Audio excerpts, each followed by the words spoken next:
Hello mọi người, xem video hay thì hãy đăng ký thành hội viên, like, tìm và comment ngay nhé. Khi người khác trong trò chơi tình yêu, khi tận hưởng tình yêu, tôi bị hình thành bởi hận thù và không ngừng đuổi theo bạn gái. Chỉ vì cô ta có thủ tục sai, bị hệ thống bỏ rơi và bóp méo tính cách, dần dần biến thành thù hận. Sự hiện diện của tất cả người chơi mà khổ sở tôi trở thành đối tượng trả thù của cô ta, bất kể kết cục thế nào. Không thể thoát khỏi số phận bị xóa sổ, may mắn thay, điện thoại của tôi đã được tái sinh lần thứ 28, cũng có đột biến. Hiệu suất dựa trên sự lựa chọn trong đầu tôi, biết trước cái chết tương lai của tôi. Khi tôi thức dậy một lần nữa, tôi thấy mình đang ở trong trò chơi. Và trong trò chơi tình yêu này với Mi Tư, các phiên bản khác nhau tương ứng với Mễ Mễ, tính cách xuất hiện. Nhưng cô ấy đã thay thế phiên bản 19 của Mễ Mễ, chờ ở đây để thu thập thông tin người chơi và làm thành thẻ dữ liệu. Nhưng lần này một khi được làm thành thẻ dữ liệu, tôi sẽ thực sự chết. Và tất cả những gì tôi có thể nghĩ là đánh bại Mễ Mễ điên rồ này, nhưng cô ta sẽ sớm xuất hiện. Lần này tôi loại trừ tất cả các tùy chọn sai mở đầu. Tôi đã ôm cô ấy ngay khi cô ấy xuất hiện. Còn làm nũng với cô ta, mặc dù cô ta nghi ngờ, nhưng vẫn bắt đầu giới thiệu môi trường phòng, đang nhẹ nhàng giả làm Mễ Mễ bị thay thế. Lúc này điện thoại của tôi gửi lời tiên tri, bởi vì cái ôm của tôi làm cho cô ấy có một chút tình yêu với tôi, có vẻ như tôi đã tránh được cái kết. Bước tiếp theo là tìm cách nâng cao thiện cảm của cô ấy. Lúc này tôi nhận thấy máy tính màu hồng trong phòng. Thử đi, tìm thấy mạng lưới có thể kết nối thế giới thực của tôi và video liên quan đến trò chơi Mễ Mễ ở chê. Cô ta không nhìn thấy. Lúc này mới yên tâm gửi câu hỏi cầu cứu. Tuy nhiên, câu trả lời nhận được không có giá trị tham khảo. Ngay sau đó tôi còn đăng tải ảnh tự chụp với Mễ Mễ. Nhìn thấy rất nhiều thông tin cực đoan. Tôi thuận tiện nói muốn ở bên cô ấy mãi mãi. Sống tiếp, lúc này điện thoại của tôi rung mấy lần.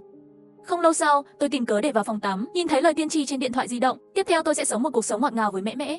Cho đến một ngày nào đó sau khi cô ta chơi trá, cười và chia xác tôi bằng cưa máy, vốn nghĩ kết cục tồi tệ nhất là được sống. Ngay cả khi trở thành quỷ cũng có thể chấp nhận được. Tôi bình tĩnh lại và bắt đầu động não. Kết hợp trò chơi thực tế của Mễ Mễ. Nghĩ rằng mình muốn sống. Chỉ có thể chấp nhận tất cả của cô ta, làm cho Mễ Mễ thực sự yêu tôi. Và để hiểu tất cả về cô ấy, chỉ có thể thúc đẩy sự phát triển của cốt cha, sau này cũng sẽ trải qua quá trình bị cô ta truy sát. Khi tôi nhìn Lê, cô ta lặng lẽ đứng sau lưng tôi. Đột nhiên tôi cảm thấy điện thoại di động phát ra câu chuyện. Nhưng rất nhanh đã bị cô ta cướp đi, ngay khi tôi nghĩ rằng nó đã được tiết lộ, khi đối mặt với cái chết. Hóa ra cô ta không thể nhìn thấy lời tiên tri trên điện thoại của tôi thở phào nhẹ nhõm, nói với cô ấy rằng tôi muốn biết. Cũng chấp nhận tất cả của cô ta và muốn cứu cô ta, và cô ấy không thể tin được, có vẻ như tôi biết rất nhiều thứ. Cô ta định đi với tôi. Cuộc sống ngọt ngào mỗi ngày, cho đến khi bản thân chán chơi thì biến tôi thành thẻ dữ liệu, và rồi cô ấy cố gắng chế nhạo tôi. Tôi nhận điện thoại cô ta đưa tới, nhìn thấy lời tiên tri ở chê, tưởng lại là lời tiên tri. Không ngờ là nhắc nhở bản thơ, thế giới này đều bị cô ta theo dõi, nếu có thì tôi không thể nói ra. Cuộc sống của bạn chỉ an toàn nếu bạn giữ bí mật với cô ta. Rồi tôi vào bếp và lấy được một chiếc nhẫn. Đây là trong trò chơi, các đạo cụ quan trọng có thể vượt qua phiên bà. Sau khi cô ấy đến, chúng tôi cùng nhau nấu ăn. Ai có thể nghĩ, một cô gái xinh đẹp như vậy sẽ là một kẻ điên giết người. Nhìn con dao trước mắt, tôi đột nhiên nghĩ đến không biết có thể dùng dao giết Mễ Mễ hay không. Đúng lúc này điện thoại di động truyền đến lời tiên tri, tôi đang ở trong nỗi buồn và sự hận thù của nhau, chết trong bếp. Hình ảnh này các bạn không thích xem thì bỏ qua, xem ra chỉ có thể rèn luyện thân thể, học kỹ năng chiến đấu. Rồi, chúng tôi ăn ngon. Lúc này, tôi định đến trước máy tính hỏi cư dân mạng thực tế, làm thế nào để giết Mễ Mễ điên rồ này. Sau đó nhận được một số câu trả lời hào hoa và thậm chí cực đoan, và Mễ Mễ bên kia, bởi vì không nhìn thấy những nội dung này mà nghi ngờ, tôi trực tiếp nói dối cô ta, cùng nhau quay video người yêu ngọt ngào, tải lên trang web thực tế, gây ra một cơn điên cuồng. Nhìn thấy họ trả lời tức giận như vậy, lúc này tôi mới hài lòng, bởi vì mình sẽ chết bất cứ lúc nào. Tôi dự định làm theo hướng dẫn trực tuyến sau, bí mật chế tạo vũ khí và ảo giáp, sức mạnh của tôi.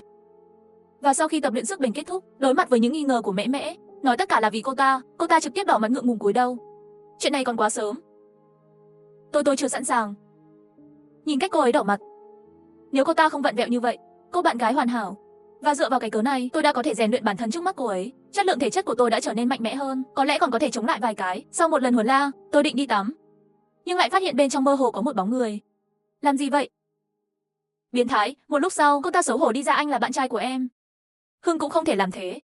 Tôi đứng dậy và nhéo mặt cô ta. Sau đó vào phòng tắm. Mễ Mễ nhìn về hướng phòng tắm với vẻ mặt ngượng ngùng, trong mắt tràn đầy tình yêu và tình cảm. Người chơi của tôi thật đặc biệt, với những người chơi Mễ Mễ nhàm chán khác. Hoàn toàn khác.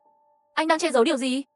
Cô ta vuốt ve bàn tay ngọc trắng như tuyết trên khuôn mặt của chính mình. Chúng ta cả đời cũng không tách rời. Em sẽ từ từ hiểu tất cả về anh. Từng chút da thịt của anh em đều muốn biết. Tôi run rẩy trong phòng tắm. Quay đầu lại không thấy cô ta, lúc này mới thở phào nhẹ nhõm. Chẳng bao lâu chúng tôi chơi trò chơi chiến đấu trên ghế sofa. Tôi hơi mệt, ẵm tay cô ta, tôi vào phòng ngủ nghỉ ngơi. Cứ như vậy qua 1 tiếng đồng hồ, và cô ấy luôn đứng bên cạnh tôi nhìn chằm chằm vào tôi. Thú vị thật, đây là cảm giác khi có người chơi của riêng mình. Tôi thật sự rất vui. Mễ Mễ không nhịn được đưa ra tiết chẳng ngón tay, chạm vào mắt tôi, nhưng tình yêu trong mắt cô ấy thật là khiến người ta không lạnh mà run. Tôi đột nhiên mở mắt nhìn thẳng vào cô ta. Cô ta vội vàng cất đi nụ cười ác ma, trở nên nhẹ nhàng. Thì ra cô ta và những Mễ Mễ khác, tất cả đều như vậy. Sau khi người chơi rời đi, chỉ có thể yên lặng chịu đựng sự cô đơn trong thế giới nhỏ bé. Và bởi vì mã chương trình sai, Cô ta đã trở thành kẻ thất bại, không được hệ thống cấp tư cách bạn gái. Bị vứt đi. Sau khi bị bỏ rơi, cũng càng mong muốn có người chơi của riêng mình. Sự hoang tưởng và điên rồ của cô ấy, để cô ta làm những điều tàn nhẫn đó. Sự xuất hiện của thế giới này là một bi kịch. Ngay cả người chơi cũng vậy. Tôi dịu dàng nói với cô ấy rằng tôi sẽ luôn ở bên cô ấy, chấp nhận sự không hoàn hảo của cô ấy. Lúc này điện thoại di động truyền đến tin tức tiên tri, tôi không thể chịu nổi khi nói toàn bộ sự thật. Và cô ấy nói tôi sợ chết. Giả vờ ở bên cô ấy. Ngay trên giường, tôi bị cô ta kết liễu bằng cưa máy. Tôi quyết định giấu sự thật.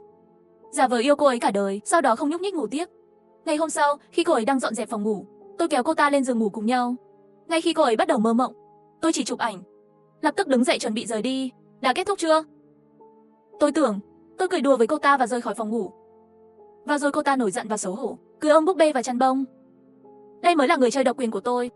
Thật sự rất vui khi được ở bên anh. Tôi sẽ tìm hiểu tất cả bí mật của anh từng chút một. Phía sau, búp bê và mình bị xé toạc khỏi tay cô ta. Lập tức cô ta từ trong thanh vật phẩm thay thế một bộ mới. Và tôi, lúc này là gửi ảnh lên mạng thực tế để cầu cứu. Trong một câu trả lời hỗn loạn, tôi đã tìm ra cách chế tạo thuốc nổ, nhưng một trong những nguyên liệu thô, phải xuống tầng hầm mới tìm được. Và hiện tại, mẹ mẹ không thể tách rời tôi mỗi ngày. Chỉ cần rời đi vài phút sẽ bị cô ta tìm thấy. Không có thời gian tìm nguyên liệu thô. Lúc này, mẹ mẹ một tay cầm mấy trăm cân đạo cụ đi tới. Đây là thiết bị tập thể dục cho tôi. Nhìn cô ta vô hại và mạnh mẽ. Tôi tuyệt vọng, cảm thấy áp lực rất lớn. Trong những ngày tới, tôi sống với cô ấy. Ban ngày cùng nhau chơi game làm bữa trưa và bữa tối. Cùng nhau ngủ chung giường, cùng nhau thức dậy. Cho đến một đêm khuya, cô ta lặng lẽ rời khỏi vòng tay tôi. Vài phút trôi qua, tôi cũng chậm rãi mở mắt nhìn xung quanh. Đảm bảo mẹ mẹ đã đi rồi, tôi vào bếp và tìm thấy tất cả các loại vật liệu. Bắt đầu trang bị áo giáp và chất nổ đất.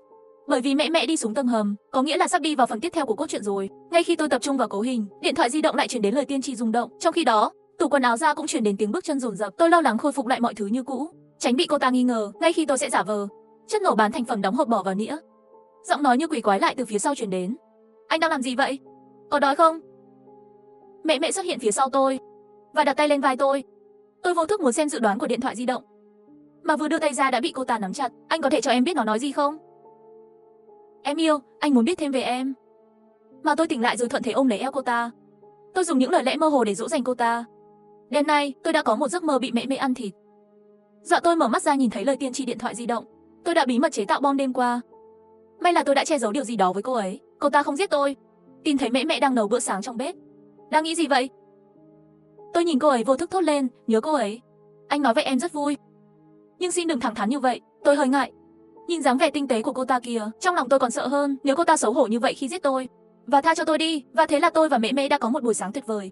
Sau đó buổi sáng tôi chạy bộ về thì chơi máy tính, buổi chiều tiếp tục luyện tập. Mất 1 tháng, thể lực của tôi đã được cải thiện. Một ngày nào đó, mẹ mẹ đưa cho tôi một bộ quần áo nam bình thường. Ngay lập tức tôi định cởi áo khoác. Em vẫn ở đây. Cô ta xấu hổ đẩy tôi vào phòng tắm. Sau khi thay quần áo, tôi đứng trước mặt cô ta. Cô ta nhìn bộ dáng đẹp trai đầy nắng của tôi đầy mắt vui mừng. Lúc này cô ta lấy ra rất nhiều bộ đồ cho tôi. Có thể thấy cô ấy rất thích tôi thay quần áo. Nhưng tôi đã ngắt lời cô ta và nói rằng tôi muốn gặp cô ta. Chúng tôi thương lượng, cô ấy sẽ mặc màu xanh và trắng. Tôi muốn cô ấy thay đồ trực tiếp nhưng bị từ chối. Sau khi thay đồ trong phòng tắm, cô ta bước ra. Thân hình của mẹ mẹ mặc bộ đồ thủy thủ màu xanh và trắng, thật sự rất đẹp. Tôi không thể không muốn chạm vào nó, nhưng bị cô ta trừng phạt, đó là chống đẩy với sự giúp đỡ của cô ấy. Mặc dù tập thể dục mệt mỏi nhưng đáng giá. Sau đó tôi còn kiểm tra trên hình ảnh vừa rồi, máy tính đang kêu cứu, khiến cư dân mạng ghen tị. Đáng tiếc cái này đều là lấy mạng đổi. Điều này khiến mẹ mẹ tò mò. Cô ta vốn tưởng rằng thực tế của tôi toàn là cuộc sống trâu ngựa. Cũng may bây giờ có thể dùng máy tính, hãy để cô ấy hiểu niềm vui trong thực tế. Theo đề nghị của tôi, cô ta dần dần chơi trò đấu địa chủ, chỉ là trận đấu vui vẻ của cô ta nhanh chóng hết thôi. Thức dậy vào buổi sáng một lần nữa, tôi đang ở trong bếp, mẹ mẹ mặc bộ đồ Giáng sinh màu đỏ, đeo kính gọng đỏ. Anh ăn trước hay tắm trước? Tôi vô thức lùi lại một bước. Sao thế? Em nghe họ nói, như vậy con trai sẽ rất thích. Chẳng lẽ em làm gì không đúng sao? Có vẻ như cô ta đã sử dụng máy tính đó, xem rất nhiều thứ lộn xộn. Chúng tôi ăn sáng xong. Sau đó dụ cô ta đi xem một bộ phim truyền hình hiện đại. Nhưng sau đó máy tính về cơ bản bị mẹ mẹ chiếm giữ. Cứ như vậy bình tĩnh trải qua nửa tháng. Một đêm nào đó, mẹ mẹ che chăn để lộ đầu, mắt mờ. Anh sẽ không tấn công em sao? Nếu không biết tính cách ban đầu của cô ta, tôi gần như bị mê hoặc. Lát nữa, tôi nhận thấy mẹ mẹ đang xem tivi trong phòng khách. Đến gần mới phát ha, thực ra là gửi tác phẩm nhật ký tương lai. Những gì tôi cung cấp là trang web bình thường, nhưng cô ấy lại đi tìm hiểu những kiến thức thi đấu đó. Ngay khi tôi định coi như không nhìn thấy, khi trở về phòng ngủ, anh tỉnh rồi. Thế giới của các anh thật thú vị. Hóa ra cái này được gọi là giao hàng. Em rất thích cái thứ gọi là phim truyền hình này. Anh có biết gì khác không? Tôi đã không nói với cô ta. Sau tất cả, cô ấy thực sự, thời gian sau đó bị cô ta đè lên ghế. Tôi đã học được một từ mới cô si. Đó là trang điểm. Có muốn chúng ta đóng vai trò này không? Tôi trực tiếp nghiêm khắc từ chối cô ta. Mẹ mẹ điên nhìn tôi với vẻ bình tĩnh. Thế giới của anh thật thú vị. Thật sự có rất nhiều chuyện vui. Vui thật. Thế là tôi bị mẹ mẹ ép buộc, cùng nhau xem xong phần nhật ký tương lai. Ngay khi tôi chuẩn bị đi ngủ trở lại, cô ta gọi tôi. Anh Thành, có chuyện gì vậy? Anh không muốn em gái đáng yêu sao? Nhìn bộ dạng dễ thương của cô ta, không ngờ cô ấy cũng xem ngày trong khuôn viên trường. Tôi không thể đoán được cô ta có thấy những thứ xấu xa khác không. Và vì thức khuya, tôi đã gặp ác mộng về việc bị cô ta trói vào ban đêm. Ngày hôm sau, cô ta còn tới tìm tôi thảo luận nội dung phim tối qua. Tôi không muốn trải nghiệm bị cô ta trói buộc và giam cầm. Lúc này điện thoại rung gửi đến dự đoán. Bởi vì tôi đã đưa mẹ mẹ qua mạng, hiểu thế giới thực của tôi. Điều này khiến mẹ mẹ điên học cách chơi với bạn bè của tôi nhiều hơn. Tôi, giống như đạo sĩ dùng thân phong ấn nữ quỷ. Nhưng trước khi tôi già đi, tốt nhất là giết cô ta hoặc thay đổi cô ta. Cách tiếp cận khả thi hơn, cố gắng hết sức để thay đổi cô ấy theo hướng tốt. Và một ngày nọ, cô ấy đang ăn bánh quy, tôi chơi điện thoại, trong tủ quần áo lại có tiếng gõ cửa không đúng lúc. Đây là dấu hiệu cho thấy trò chơi đã chuyển sang giai đoạn tiếp theo. Ban đầu trong trò chơi, mở tủ quần áo ra mới có thể vào phần tiếp theo, chọn ở lại sẽ kích hoạt kết thúc. Bị mẹ mẹ chơi chán rồi, biến thành băng cassette, và điều đó có nghĩa là tôi thực sự chết. Sau đó tôi vẫn hỏi về âm thanh của tủ quần áo theo quy trình. Âm thanh gì? Em không nghe thấy gì cả. Tôi nhắm mắt làm ngơ, tiến tới mở tủ quần áo. Tại sao lại như vậy? Rõ ràng chúng ta cùng nhau vui vẻ như vậy. Ngay khi tôi chuẩn bị mở tủ quần áo, mẹ mẹ chặn tôi lại trước tủ quần áo. Anh làm gì thế? Đó là đồ lót của em. Tôi tiếp tục trêu chọc rằng anh phải xem. Và mẹ mẹ đỏ mặt, đặt tay lên váy, đừng mở tủ quần áo này. Em sẽ cho anh xem. Lúc này tự nhiên tôi không có ý tưởng đó, và mạnh mẽ yêu cầu mở tủ quần áo. Sau đó tôi cũng nói rằng cô ta sẽ đặt người chơi, biến thành băng cassette. Khi cô ấy sợ hãi, tôi nói tôi sẽ cứu cô ấy, sẽ chấp nhận cô ta. Thấy cô ta không động lòng, lại khiêu khích nói cô ta là thất bại làm không có dũng khí. Em thực sự ngày càng thích anh hơn. Nói xong, cô ấy tràn đầy tình yêu, hôn nhẹ lên trán tôi. Sau đó tôi bị cô ta đẩy xuống giường. Anh đã dạy em rất nhiều điều. Hãy cho em biết đau là gì. Cái gì là thích, cái gì là yêu. Anh muốn biết con người thật của em. Nhưng phải làm tốt tâm lý bị em giết đi. Thật may mắn. Mẹ mẹ điên tiết lộ bản chất thật của mình. Em sẽ giết anh. Chỉ có em mới có thể giết anh. Em không cho phép ai khác làm tổn thương anh. Tay cô ấy nhẹ nhàng vuốt ve má tôi. Không thể lừa dối được. Nếu không em sẽ rất tức giận. Sau đó là một cái búng tay. Căn phòng trở nên tối đen. Tôi đứng dậy khỏi giường và cử động chân tay tê dại.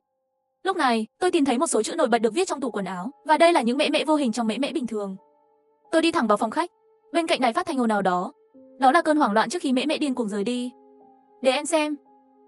Anh có thể chấp nhận em ở mức độ nào? Có phải đang nói phép không?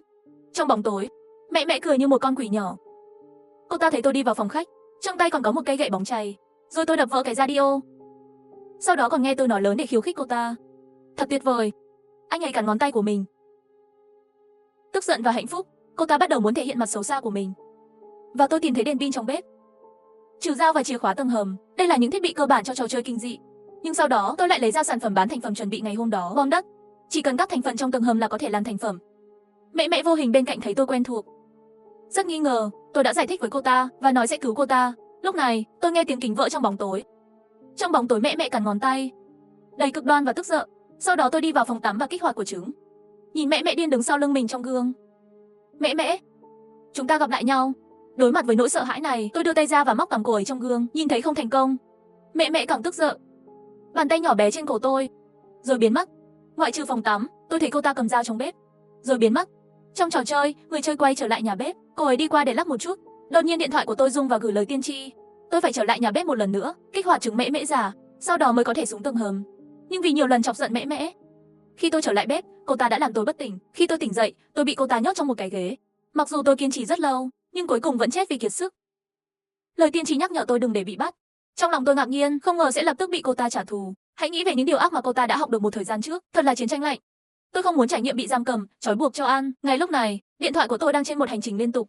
Một lời tiên tri tương lai, gửi không liên tục đến đây, và mỗi khi tôi nhìn thấy một lời tiên tri, tôi lập tức cập nhật một lời tiên tri khác, rung động liên tục nhắc nhở tôi về một tương lai tồi tệ. Tôi đã dùng con bú để nhớ những lời tiên tri này. Đây là cơ hội sống sót duy nhất của tôi. Đột nhiên trên tường xuất hiện rất nhiều chữ cảnh báo. Lần này điện thoại cũng không dùng nữa, và tôi thấy lời tiên tri cuối cùng. Tôi dùng chiếc nhẫn để tránh nó trong bếp. Mẹ mẹ điên vừa đọc xong lời tiên tri này, tôi thấy nụ cười kinh khủng của cô ấy. Tôi nên cho bạn một bài học. Bạn làm tôi ghen, tôi không vui. Cô ta nhanh chóng đâm vào thắt lưng tôi, một mặt cười ác. Nhưng mà một tiếng đinh, sự va chạm giữa dao và dao khiến tôi chỉ bị đẩy lùi, và mẹ mẹ sửng sốt. Nụ cười trên mặt càng đậm. Không ngờ bạn lại giỏi như vậy. Có vẻ như bài tập của bạn chuẩn bị cho ngày này. Thật tuyệt vời. Như vậy chúng ta có thể chơi lâu hơn. Bàn tay cô ta nắm lấy cổ tôi. Dường như trong tầm tay, tôi lăn ra khỏi cửa bếp. Cô ta ngạc nhiên, che miệng thật buồn cười. Anh yêu, tôi sẽ không để bạn thoát khỏi tay tôi. Tôi muốn bạn ở bên em mãi mãi. Mẹ mẹ điên đuổi theo sau lưng tôi. Tập thắt lưng, vốn cô ta tưởng rằng đao này nhất định trúng, Hưng không biết được. Ném một quả bom đất. Đột nhiên khói bụi đầy, và tôi biến mất. Tôi chắc chắn sẽ tìm thấy bạn. Hãy ở bên tôi mãi mãi. Mẹ mẹ, tôi rất thích cảm giác mèo và chuột khiến tôi chống cự. Đây có phải là cảm giác của tình yêu? Đây là sự thật. Bắt đầu thích. Lúc này tôi thở hổn hển. Miệng hổ tê dại, nếu không phải tôi có lời tiên tri, sợ đã bị bắt rồi. May mắn là tôi đã nhận được chiếc nhẫn trước khi đến cái này. Vị trí, lời khen ngợi của mẹ mẹ. Và với sự giúp đỡ của cô ấy, tôi đã xuống tầng hầm. Trên đường đi, tôi đã cố gắng hết sức để cứu những mẹ mẹ bình thường này, bởi vì đến cuối trò chơi, một vài mẹ mẹ sẽ bị giết bởi những mẹ mẹ điên. Mặc dù họ sẽ được tái sinh sau khi chết, nhưng sẽ mất kế hoạch hòa hợp với người chơi. Trong khi tôi đang suy nghĩ, điện thoại di động rung gửi đến dự đó. Do sự chênh lệch về sức mạnh, tôi sẽ lợi dụng mẹ mẹ. Tình cảm đặc biệt dành cho tôi, vì vậy tôi đã nhận được thẻ của mình bằng điều khiển. Nhìn thấy lời tiên tri này trong lòng tôi rất vui. Đi xuống tầng hầm, chỉ thấy để lại vẻ đẹp của một mái tóc dài mềm mại. Cô gái tốt bụng mẹ mẹ trước mặt tôi. Đây là phiên bản mới nhất của mẹ mẹ.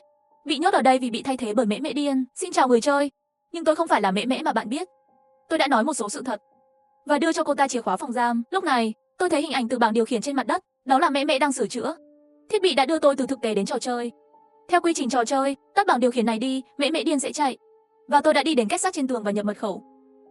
Trong sự ngạc nhiên của mẹ mẹ tốt bụng, có một thiết bị điều khiển. Bảng điều khiển này cắm băng thẻ của tôi và hiển thị quan điểm của tôi, ngay cả thông qua cô ấy. Mẹ mẹ điên có thể nhìn thấy lời tiên tri trên điện thoại của tôi, và tôi định giấu nó đi. Che giấu tung tích và lời tiên tri của tôi, và nó cũng là sự cứu rỗi của tôi. Tất cả các vật dụng quan trọng của mẹ mẹ bình thường, bởi vì rút băng thẻ này ra sẽ kết thúc trực tiếp, và tôi cũng sẽ chết. Nhưng mẹ mẹ điên muốn tất cả của tôi, và tất cả những gì tôi chấp nhận cô ấy, cho nên sẽ không bao giờ cho phép mất đi tôi. Nhanh lên! Hình như cô ta phát hiện ra bạn rồi. Nghe mẹ mẹ tốt bụng lo lắng nhắc nhở. Tôi trốn sang một bên và nhấp vào. Cửa tầng hầm bị đẩy ra. Rung động điện thoại di động đến dự đó. Kể từ khi tôi lấy bảng điều khiển của riêng mình, tôi được tìm thấy và bị giam cầm trên ghế cho đến khi kiệt sức. Nhưng rồi lời tiên tri lại được cập nhật và tôi lặng lẽ nhớ nội dung trên. Vì vậy, hãy cho tôi biết người yêu của tôi đang trốn ở đâu. Tôi sẽ không nói đâu. Bạn không muốn giết anh ta chứ? Mẹ mẹ điên nở một nụ cười yêu thương. Sao lại thế? Làm sao tôi có thể giết người yêu của tôi? Đặc biệt, anh ấy sẵn sàng chấp nhận tất cả của tôi. Tôi thích anh ấy rồi. Bạn đang lừa cô ta ra sao? Đồ điên. Tôi sẽ không nói đâu. Mẹ mẹ điên lắc đầu. Bạn là những con búp bê được lập trình. Không thể cảm nhận được loại cảm giác này. Tất cả những gì bạn làm chỉ là lập trình. Còn tôi thì khác, anh ấy nói sẽ cứu tôi. Tôi rất mong chờ cách anh ấy cứu tôi. Bạn không định nói cho tôi biết thì thôi. Nhưng nếu bạn dám làm gì cô ta, tôi nhất định sẽ giết bạn. Tôi để bạn sống, cũng chỉ là để giúp bạn. Mẹ mẹ điên nhìn quanh phòng. Cách bạn trốn thật buồn cười. Tôi biết bạn đang trốn ở đây. Em thực sự nhớ anh. Đi với em được không? Tôi đã làm theo lời tiên tri để tránh tầm nhìn của mẹ mẹ điên. Đến trước lồng, trong sự ngạc nhiên của mẹ mẹ tốt bụng. Sao bạn dám? Bạn đã trốn ở đây. Bỏ qua tôi và chào con búp bê đó. Buồn quá. Tôi ghen. Cẩn thận phía sau. Một con dao đâm vào lưng tôi. Tôi không quay đầu lại. Một bên thân thể liền tránh đi đao này. Mẹ mẹ điên phấn khích hơ. Một đao trải tay, nhưng tôi trực tiếp lấy tay cô ấy. Một phen thao tác bất ngờ.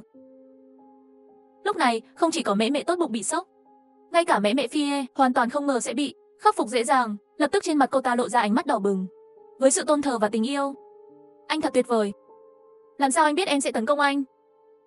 Thực ra cô ấy rất mạnh mẽ, chỉ là vừa rồi không có phản ứng, và bây giờ cô ta có thể thoát khỏi xiềng xích của tôi bất cứ lúc nào. Nhưng cô ấy rất thích khoảnh khắc này, cứ để tôi giữ lấy. Cô ta bị tôi theo dõi, khuôn mặt đỏ bừng, và tôi chỉ có thể nắm lấy điểm yếu này, có thể rời đi. Lúc này tôi làm ra một bộ dáng mạnh mẽ, cười với cô ấy. Quả nhiên là người chơi của em. Có thể tránh được đòn tấn công của em. Chúng ta có tâm linh tương thông. Mẹ mẹ ti bụng nhìn cảnh tượng mơ hồ này, có chút nghi ngờ không biết có nên nhờ tôi giúp không. Cô ta thật sự có chút đặc biệt đối với bạn. Tất nhiên bạn yêu là đặc biệt. Là người chơi của tôi. Mẹ mẹ ti bụng sửng sốt, rồi nghĩ tôi nên thay đổi vì những gì tôi đã làm. Mẹ mẹ Phi tôi buông tay ra, quay người đi lên cầu thang rồi rời khỏi phòng. Có vẻ nhẹ nhàng. Thực ra lúc này tôi rất bối rối. Thật sự đánh nhau, tôi không thể đánh được đám phụ nữ này. Lúc này, mẹ mẹ điên cuồng ngã xuống đất. Nhìn lên tôi đang rời đi. Không hổ thẹn là độc quyền của em. Xem anh định làm gì? Cô ta đứng dậy gõ mật mã, nhưng thấy két sắt trống rỗng. Làm sao có thể? Bảng điều khiển của tôi đâu? Cô ấy trông sốc và hoảng sợ. Bởi vì mất bảng điều khiển thì không thể thực hiện giám sát. tôi càng lúc càng thú vị. Mẹ mẹ điên nở một nụ cười bệnh họa. Hóa ra mục đích của anh là cái này. Anh không thể thoát khỏi lòng bàn tay của em. Tôi đi bộ trong một căn phòng không hoàn hảo. Tìm lối ra, tìm thấy một người khác đang giữ tường. Người chơi tóc vàng, nhìn cô ta rời đi, tôi cũng không hỏi, bởi vì đều là người mệnh khổ. Tôi theo chỉ nhớ, đến một hành lang màu hồng vô tợ. Tiếp tục đi bộ bên cạnh. Nhìn thấy một mẹ mẹ chân dài.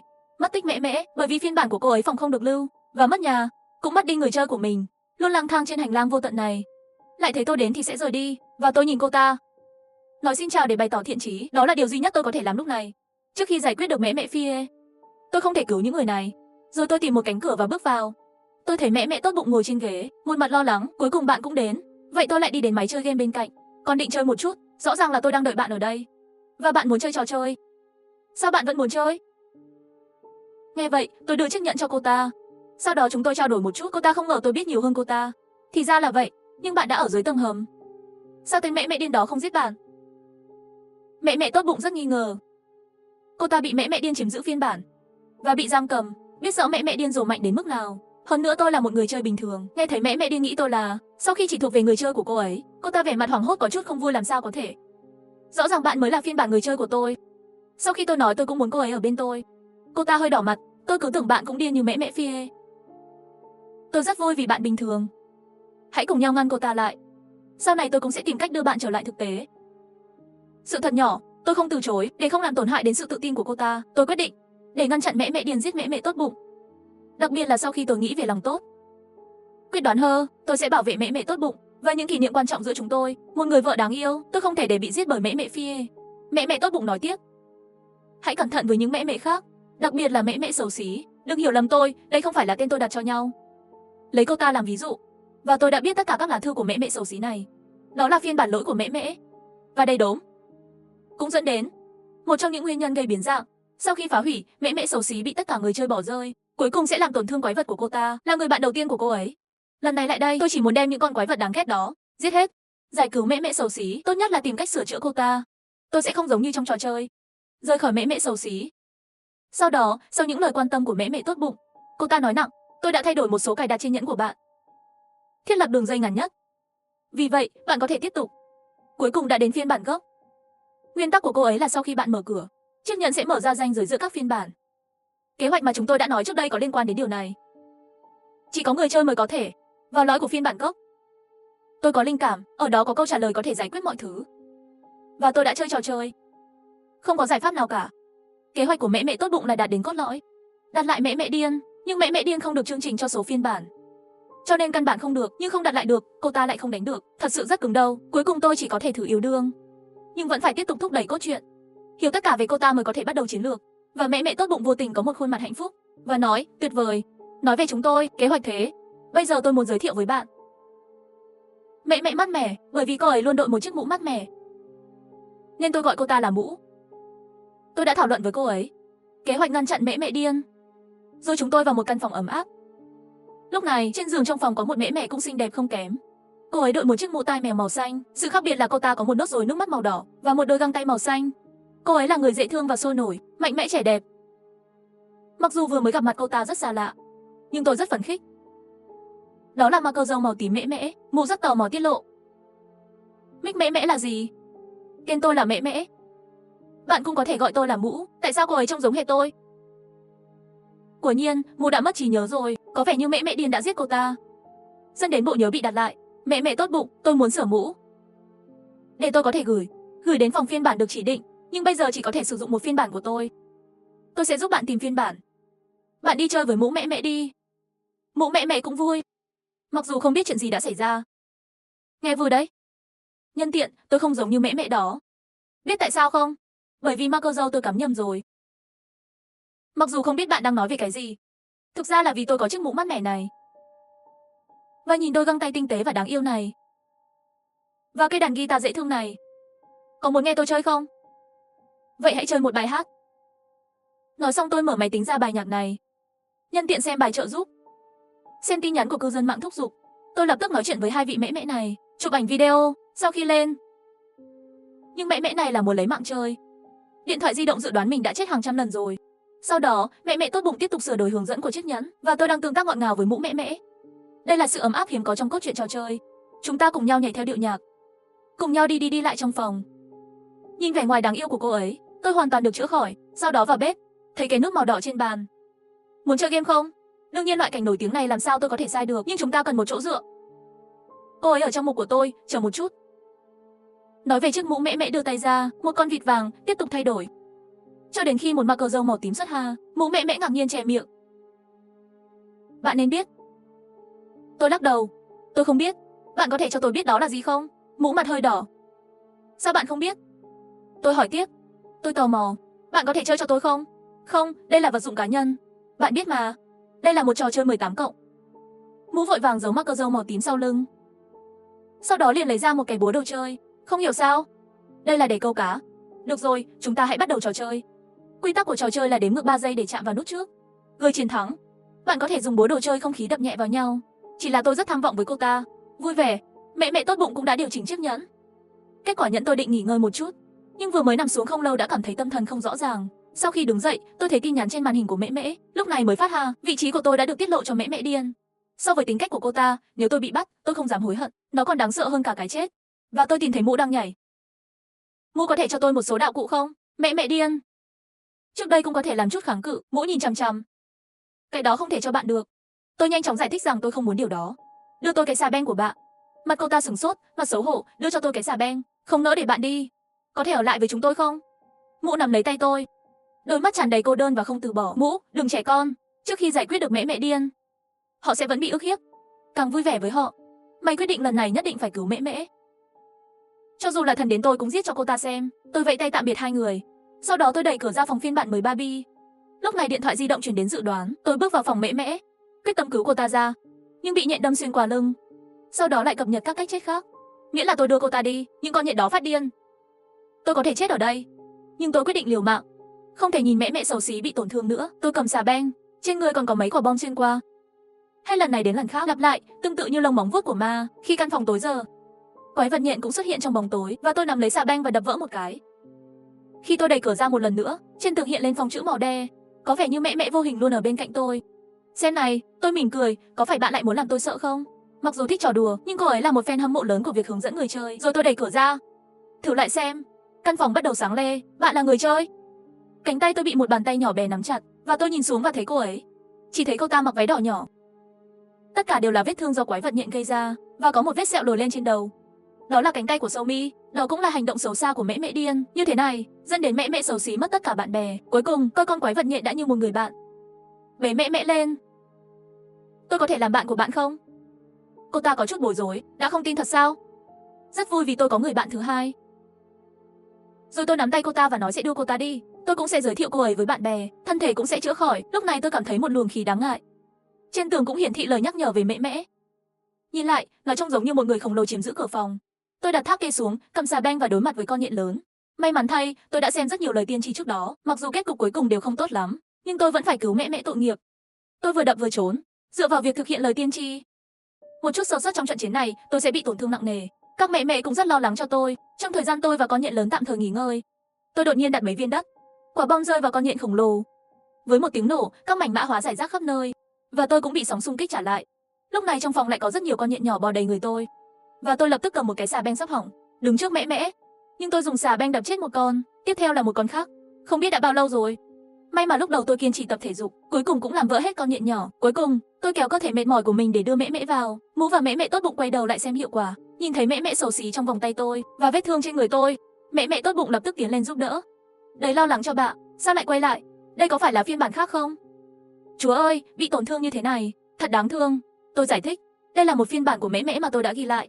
Cô ta bị tàn phá bởi mẹ mẹ điên và nhện khổng lồ. Tôi sẽ mang về, chăm sóc. Mũ mẹ mẹ chạm vào đầu tôi. Bạn là anh hùng. Bạn đã cứu mẹ mẹ, bạn nên mang theo tôi. Tôi có thể giúp bạn. Mẹ mẹ tốt bụng giúp tôi xử lý vết thương và mũ cùng mẹ mẹ xấu xí. Làm quen với căn phòng lạ và ấm áp. Hôm nay có thêm 3 người bạn. Mẹ mẹ rất vui khi xem cảnh này. Trong khi mẹ mẹ tốt bụng có chút thất vọng. Tất cả mẹ mẹ đều ở trên thế giới này cố gắng sống mạnh mẽ. Và tôi an ủi rằng tôi sẽ cứu các bạn.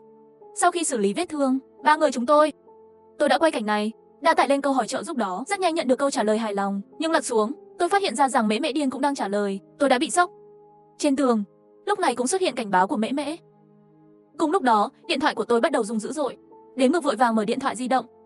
Nhưng lời tiên tri chỉ có một câu, tôi bị bắt. Và rồi lời tiên tri bắt đầu thay đổi. Ngay lúc này, tiếng cưa máy phát ra từ cửa phòng. Cửa vào bị cưa. Mẹ điên xấu hổ cầm cưa máy. Trông rất tương phản. Tìm thấy anh rồi. Mẹ điên như cái chết. Tay cầm cưa máy bước vào. Cuối cùng em đã tìm thấy anh. Thực sự làm em bu. Cùng với những con hồ ly đó. Em muốn giữ mạng sống của họ. Để em hiểu anh hơn.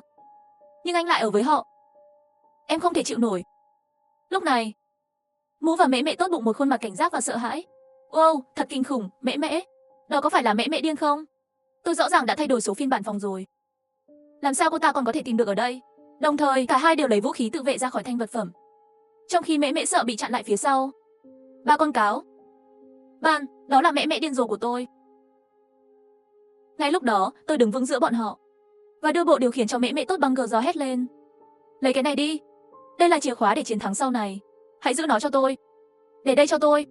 Mẹ tốt bụng nghe thấy vẻ mặt lo lắng trả lời không được. Một mình đối mặt với cô ta, bạn sẽ chết. Lúc này Mũ cũng vào. Tôi bất ngờ. Hãy để tôi bảo vệ bạn. Nhưng tôi lại nhìn về phía ba người phía sau mở miệng. Chúng ta cùng nhau lên cũng không đánh được cô ta. Các người vẫn mang theo mẹ đi. Tôi có thể. Tin tôi đi, mẹ thấy bạn nghiêm túc. Hiểu được mức độ nghiêm trọng của vấn đề, cô ta cũng không còn nữa. Vậy bạn nhất định phải sống. Sau đó, ba người họ liền mở phiên bản khác của kênh. Chạy nhanh, và mẹ điên không ngăn cản. Ngược lại bình tĩnh nhỉ. Lúc này trong phòng chỉ còn lại tôi và cô ta. Bây giờ em rất tức giận. Em luôn tin rằng anh thích em. Nhưng anh luôn làm em tức giận. Anh đã nói sẽ ở bên em mãi mãi. Chẳng lẽ đều là nói dối em sao? Lúc này cô ta mặc dù giọng điệu bình thả, nhưng tôi có thể cảm nhận được bí mật. Nhìn mẹ điên cầm cưa máy. Đối phương càng bình tĩnh, tôi càng cảm thấy khó khăn. Trước đây, tôi may mắn còn sống nhờ cô ấy. Nhưng ngay cả khi tôi cảm thấy căng thẳng, nhưng vẫn chân thành, anh muốn cứu em.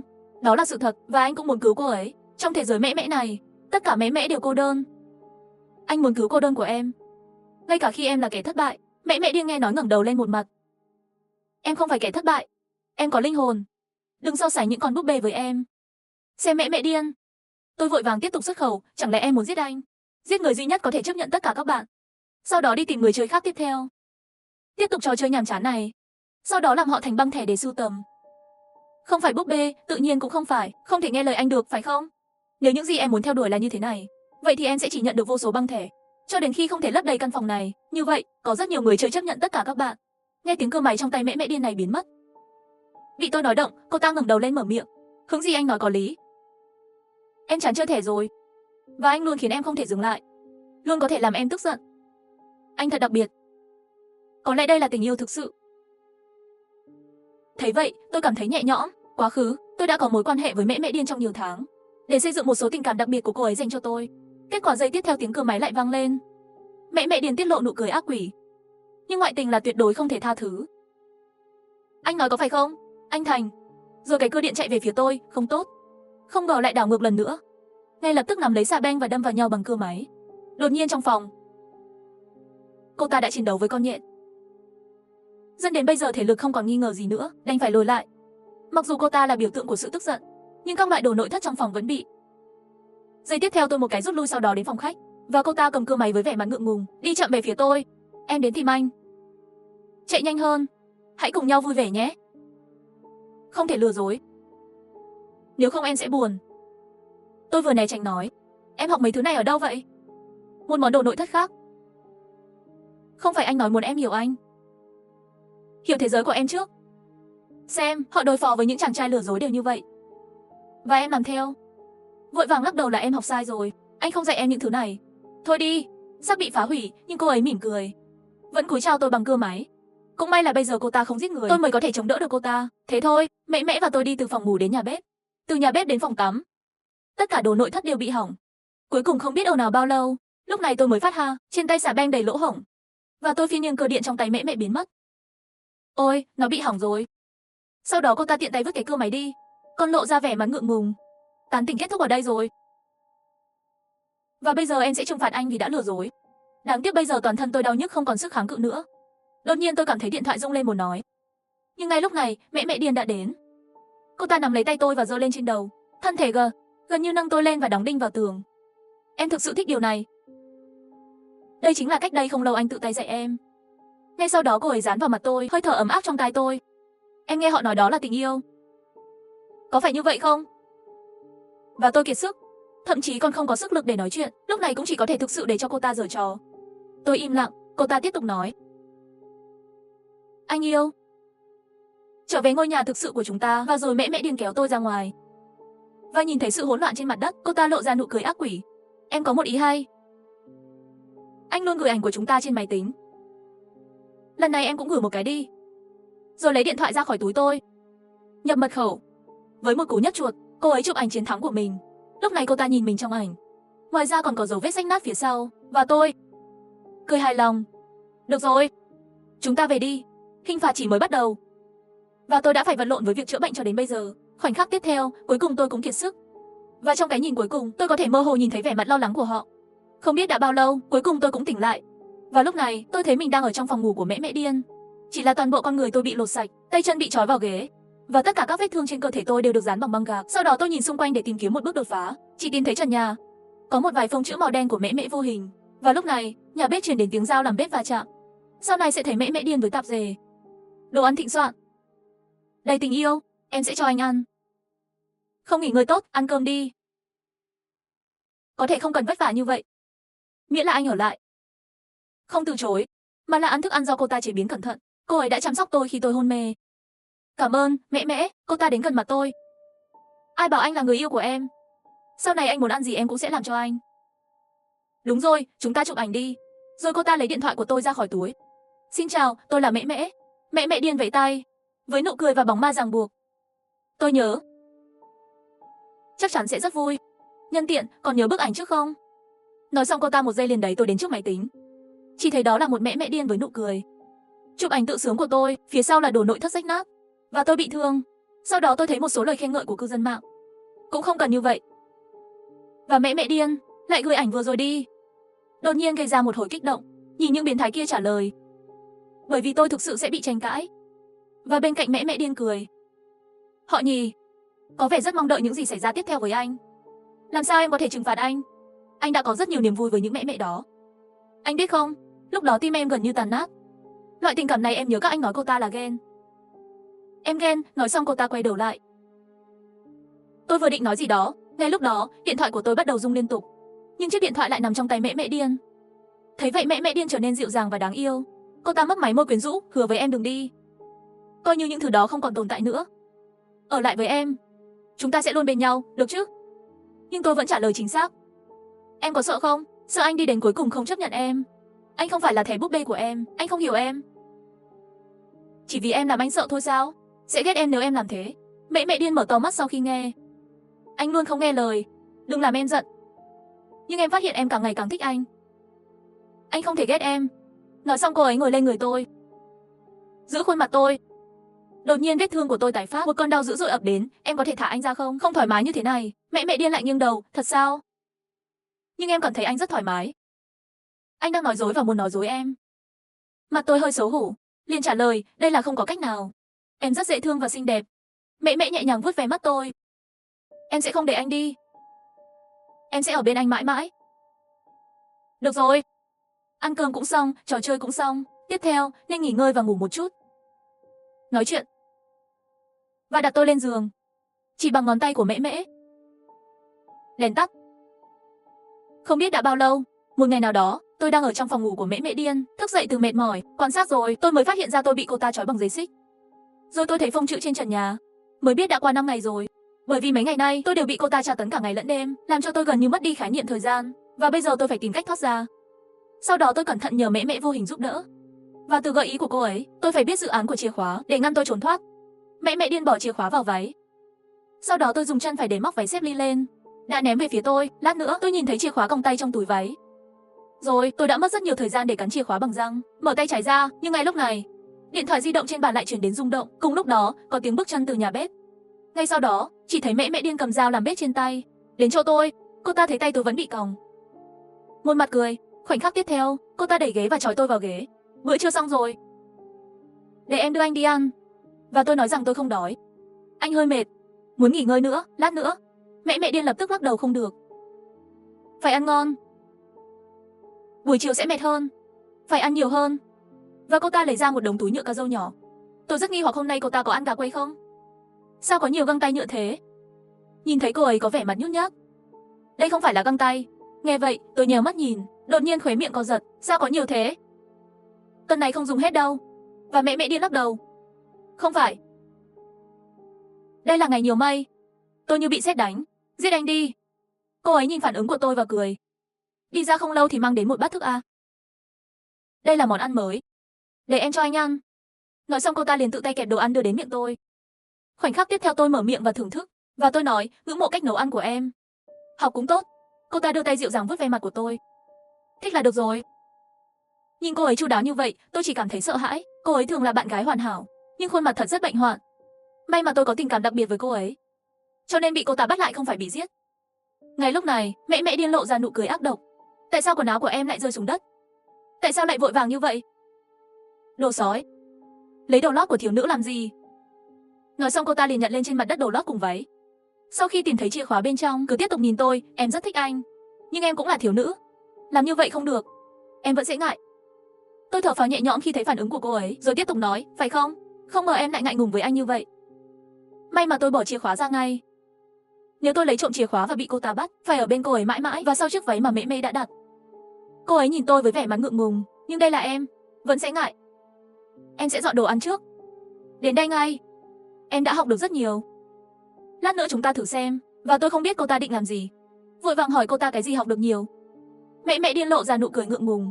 Hơi xấu hổ, lát nữa em sẽ tự nói cho anh biết được không? Nói xong, cô ta cười ngọt ngào, cầm dao kéo vào bếp. Nghĩ đến chuyện xảy ra với tôi liền sợ hãi. Lúc này tôi chỉ muốn chạy trốn khỏi cô ta.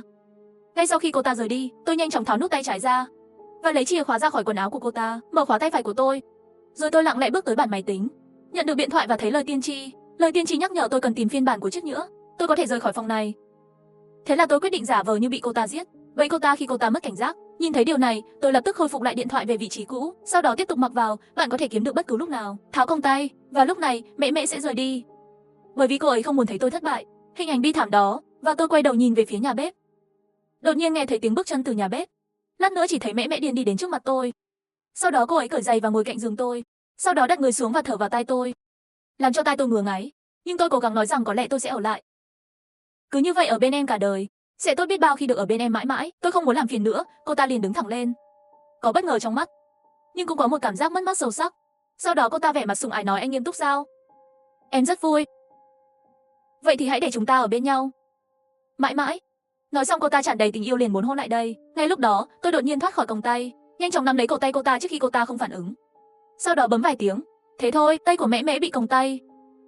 Và tôi không yên tâm, con khóa chân bên cạnh cho cô ta. Thế thôi, mẹ bị tôi nhốt và nằm trên giường. Và tôi lấy chiếc nhẫn từ cô ta. Và sau khi tôi mặc quần áo và nhận được điện thoại di động, cuối cùng cô ấy cũng xuất hiện sự tức giận. Anh nói dối em. Thật tệ. Em tin anh. Anh thật tệ khi lừa dối những cô gái thích anh. Đồ khốn kiếp. Nhưng cô ta tỏ ra tức giận, nhưng trong lòng lại rất vui vẻ. Bởi vì cô ấy muốn tôi tiếp tục, để hiểu cô ấy hơn, thay vì ở bên cô ấy mãi mãi bây giờ. Tôi nhìn vào gương, phát hiện vết thương trên cơ thể về cơ bản đã hồi phục. Rồi, tôi bước tới trước mặt mẹ đang giận dữ. Khoảnh khắc tiếp theo, một số đàn ông không thể nhốt được, và tôi đưa tay lên cầm cô ta. Ngưỡng mộ vẻ mặt nhục nhã của cô ta. Tôi không phải con chó của bạn, chỉ có chó mới được thuần hóa. Con sói sẽ không. Mẹ điên đấu tranh, giống như một cô gái yếu đuối, đồ khốn nạn. Bạn lừa dối tôi. Con sói gì? Bạn là một con sói. Bạn định làm gì tôi? Tôi sửng sốt rồi cười nói. Bạn muốn tôi làm gì? Tôi sẽ không làm gì cả. Hình phạt cho bạn, đó chính là bị dựa vào, và tôi đã chụp ảnh cô ấy, tình cờ gửi lên mạng. Sau đó tôi chạm vào chiếc nhẫn và đi đến cửa. Lúc này, các phiên bản khác của kênh phòng cũng được mở. Rồi tôi quay đầu lại, nhìn bốn mẹ. Tạm biệt, em yêu. Cuối cùng tôi đã trốn khỏi đây. Lúc này trong phòng ngủ rơi vào yên tĩnh, và sắc mặt của mẹ trở lại bình tĩnh. Phie, sau đó xuất hiện trào phúng. Và rồi cô ta chỉ cử động, nhưng không nhịn được tay chân còng tay lại lập tức gãy. Khoảnh khắc tiếp theo cô ấy nhìn về hướng tôi rời đi, một mặt tình yêu. Anh yêu, anh càng ngày càng được người ta thích rồi. Em muốn mãi mãi có được anh. Em muốn anh ở bên cạnh em. Muốn anh biết tất cả về em. Lại sợ anh sẽ không chấp nhận em, sẽ không thực sự yêu em. Đây chẳng lẽ là sự bất an khi yêu một người sao? Nhưng nhìn bóng dáng anh rời đi, em vẫn rất buồn. Thật sự rất bu.